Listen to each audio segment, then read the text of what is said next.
a service of CNC Worldwide.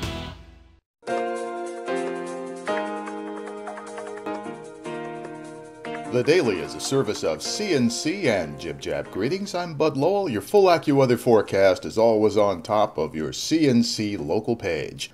A group opposed to the town of Arundequoit's amended boating law has organized a nonprofit corporation. The goal is to overturn the new law. Restore Public Water Rights in Rochester, New York, LLC, grew out of a Facebook page put up by boaters who opposed the new law. The new company has retained environmental lawyer Alan Knopf of Rochester and says it will bring a formal request to overturn the law before the Arundequoit Planning Board on Monday. The group says it will file a lawsuit by the end of July if it can't get satisfaction from the town. The group also filed an objection with the state, saying Arundequoit officials skirted state law when they adopted the new rules.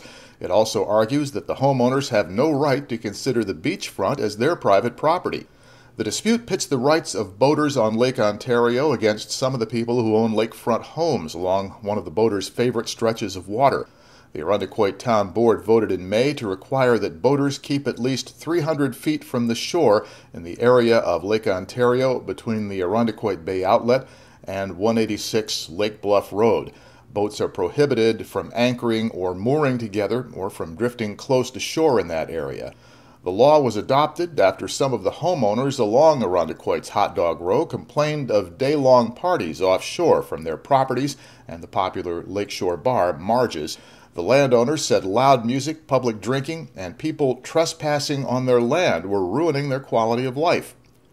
Some boaters strongly objected to what they see as their rights being taken away in favor of some complainers. They also blame the bad behavior on people who drive to the area and trespass either from the bar property or the adjacent park.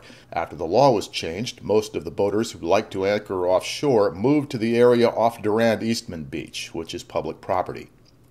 In addition to threatening a lawsuit, the Restore Public Water Rights group sent a petition Tuesday to the New York State Office of Parks, Recreation, and Historic Preservation.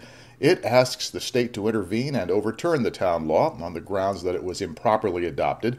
The group also claims that what the homeowners call private beaches did not exist before the creation of the Arundequoit Bay Outlet Piers in 1984, which allowed sand to deposit along the shoreline.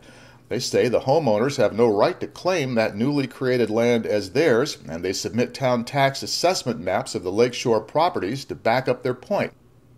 The town says it has acted properly. Supervisor Mary Joyce DeRizio says the town has the right to regulate boating out to 1,300 feet from shore and has tried to work to satisfy all parties and the interests of public safety.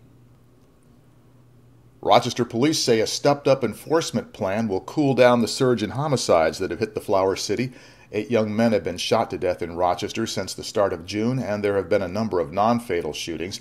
Rochester Police Chief James Shepard says gun violence is to blame. He called on people to abandon the no-snitching mentality and tell what they know about shootings. He also announced a cool-down detail, stepped-up street patrols, and strict enforcement on all traffic and loitering laws aimed at searching people and cars for illegal guns. Chief Shepard vowed that anyone with a light bulb out can expect to be pulled over and questioned. He said officers will be proactive in talking to people on the streets and in their traffic stops, using the available laws to take the guns out of the hands of people who use them to settle disputes. That has raised red flags with some, including Rochester City Councilman Adam McFadden. McFadden, the chair of City Council's Public Safety Committee, worries that this will lead to racial profiling. But Mayor Thomas Richards said being shot to death is the ultimate violation of civil rights. Taking a gun away from someone who doesn't have the right to carry it, the mayor says, is not. The mayor said City Council will respect people's rights to be out and about, but will get guns out of the wrong hands. Police will use money from the state's Project Impact to pay for additional police overtime involved in the extra patrols.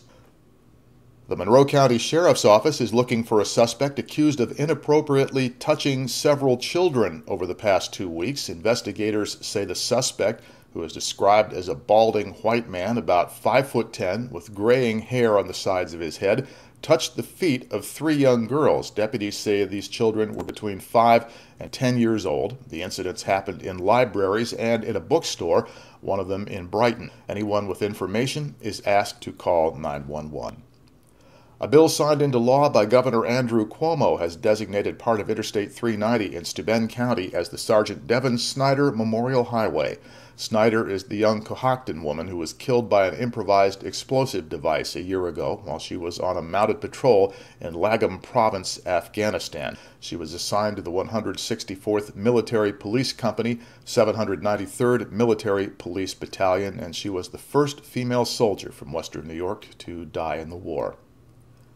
Here's a rundown on Independence Day activities around Rochester. Greece has the Spirit of America 4th of July celebration at Grace and Truth Sports Park on North Greece Road.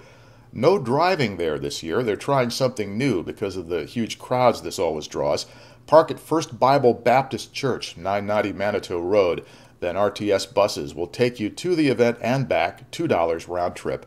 Gates will open at 5. Various activities and games are scheduled throughout the night. The evening concludes with fireworks starting at 10. North Greece Road will be closed from Ladder Road to Post Avenue for the night, and only very limited parking at $10 per car will be available at the G&T Park. Arundecoit has its parade down Titus Avenue to Town Hall at 1. Family events all afternoon and evening at the town campus. Fireworks at 9:30, weather permitting. Penfield had its official parade and fireworks display last weekend. If you're going downtown, the Rochester July 4th celebration is on the Main Street Bridge. Fireworks over the downtown skies at 10. Before that, music from Steve Grills and the Roadmasters and the Rochester Philharmonic Orchestra. Main Street Bridge, the Broad Street Bridge, and the area around Washington Square Garage, all said to be good viewing sites. Bring something to sit on. On this page, you can find links to these and other stories. At the bottom, links for you to use. You can post your own news updates, sports, and salutes directly to us. Next news as it happens, updates when necessary. I'm Bud Lowell, CNC News.